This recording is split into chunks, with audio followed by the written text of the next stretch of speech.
They handed her the sniper rifle like it was a joke, the weight of it passing into her hands with a few smirks and sideways glances.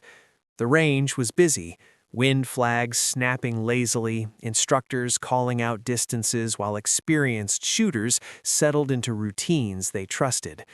She didn't look the part. No patches that stood out, no swagger, no stories volunteered. "Just hold it," someone said, half laughing, as if the rifle might be too much for her. She accepted it without comment, checked the balance instinctively, and knelt behind the line, eyes already scanning terrain most people ignored. The spotter beside her adjusted his scope, rattling off numbers, then paused when she quietly asked for the exact wind value at mid-range rather than the firing point. He gave it, curious now. She adjusted the scope with minimal movements, breath steady, shoulders relaxed, like she'd done this 1,000 times, somewhere far from this clean training field.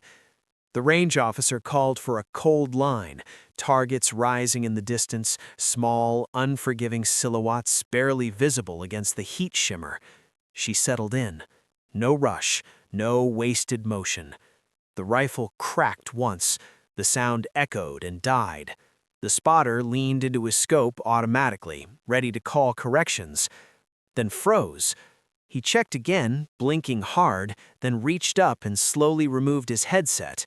Around them, chatter faded as he stared downrange in silence.